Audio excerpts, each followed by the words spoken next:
안녕 아가들아. 아침 식사? 오늘은 건초를 먹네. 양배추가 맛이 없니? 귀리는 저렇게 또 엎어놓고. 여러분 안녕하세요. 수요일 아침입니다. 우리 건이가 맘마 먹다 말고 저한테 왔어요. 맘마 먹고 가서 얌얌. 뭐 먹을 거야? 자, 어제 바람 대단했죠. 비도 내리고. 그래서 아침에 공기가 비교적 상쾌합니다. 자, 우주와 인생의 깊은 뜻, 장자와 함께 아침을 열어볼까요?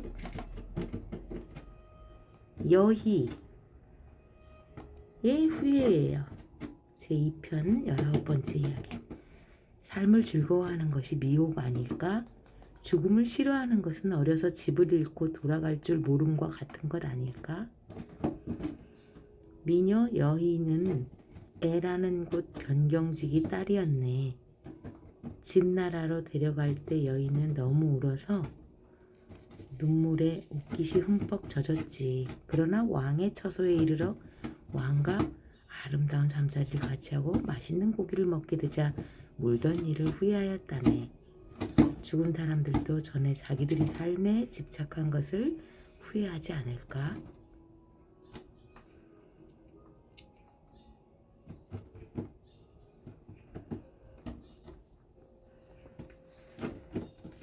자,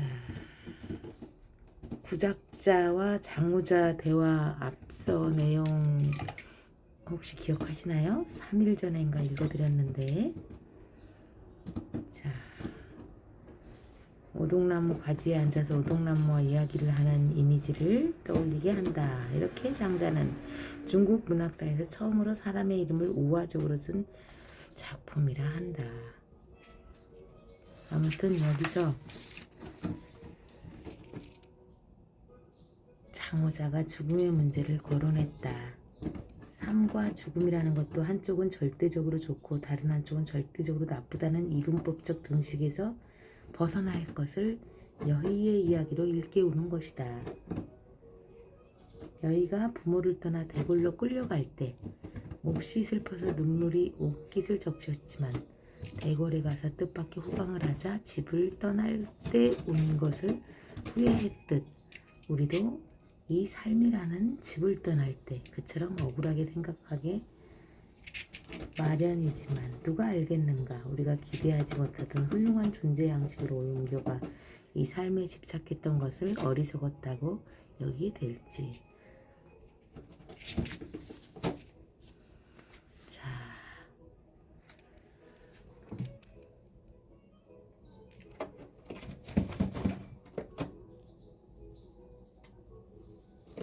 장자는 물론 죽음 자체를 찬양한 것은 아니다. 장자 전체를 통해서 보이듯 삶이든 죽음이든 어느 한쪽을 절대시하여 어느 한쪽에 집착하는 것을 경계한 것이다. 장자는 삶과 죽음은 사계절이 바뀌는 것과 같이 자연스러운 변화 과정일 뿐 계절이 바뀌는 것을 보고 슬퍼할 것이 없듯이 삶에서 죽음으로 변화하는 것에 야단할 필요가 없다는 것이다. 장자에는 이 외에도 죽음에 관한 이야기가 많다. 노자의 죽음, 자상우의 죽음, 장자 아내의 죽음, 장자 자신의 죽음 등에 대한 이야기가 대표적인 예이다. 하나같이 생사에 초연한 마음을 가지라는 이야기다.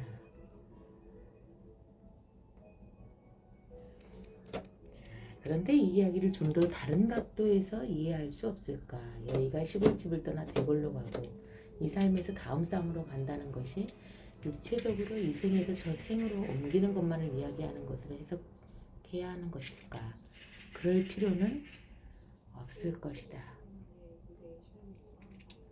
사실 우리에게 더욱 의미 있게 들리는 것은 이 이야기가 옛날의 나에서 새로운 나로 변화되지 않은 나에서 변화된 나로 넘어가는 정신적 변화를 이야기할 수 있다는 것이다. 여의가 익숙한 환경에서 생소한 곳으로 가는 것을 두려워하고 슬퍼한 것처럼 우리는 모두 지금의 익숙한 내가 아직 알지 못하는 나로, 자기 중심적인 내가 자기에서 해방된 나로 변하는 것을 두려워하고 싫어한다. 익숙하고 편한 예전의 나를 떠나보내는 것이 마치 죽는 일처럼 싫은 것이다. 용기 있는 사람만이 이런 일상의 나에서 놓여나기 위해 신앙의 도약을 감행할 수 있다. 이와 비슷한 예로 히랍 신화 중 푸시케의 이야기가 있다. 옛날 어느 임금에게 딸이 셋 있었다. 그 중에서 막내딸인 푸시케가 눈에 띄게 아름다워 남자들이 먼 발치에서 우러러보기만 할 뿐 감히 청혼할 엄두를 내지 못했다. 그래서 언니들은 시집을 갔는데 푸시케만은 시집을 못 가고 있었다. 아버지는 걱정이 되어 어떻게 하는 것이 좋을지 신에게 물어보았다. 그랬더니 딸을 산 꼭대기에 갖다 버리라고 했다. 그러면 신랑 될 사람이 와서 데려간다는 것이었다. 산 꼭대기로 데려갈 때 죽은 사람을 장사 지내는 것과 같은 예식을 치르라고 했다. 푸시케는 산 꼭대기로 가면서 슬피 울었다. 그것으로 자기의 삶이 끝나는 줄 알았다. 필경 죽음의 신 타나토스에게 시집가게 되거나 기껏해야 괴물이 나타나 자기를 잡아갈 것이라고 생각했기 때문이다.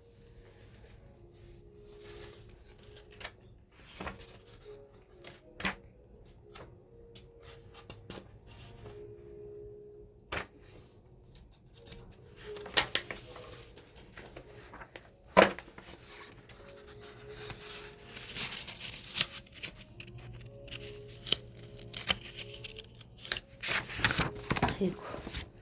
한편 비모의 여신 아프로디테, 로마 신화의 비너스, 푸시케의 아름다움을 질투해 자기 아들 에로스를 시켜 푸시케를 사랑의 화살로 쏘라고 했다.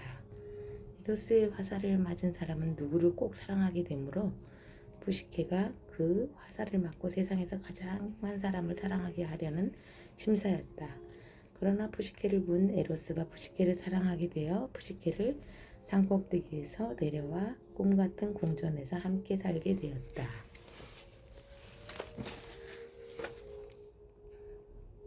푸시케의 이야기는 여의의 이야기와 달리 여기서 끝나지 않는다. 푸시케의 이야기는 푸시케의 남편 에로스는 밤에만 나타나서 무슨 일이 있어도 자기를 보려고 하지 말라고 하였다. 푸시케가 다시 해야 되겠네.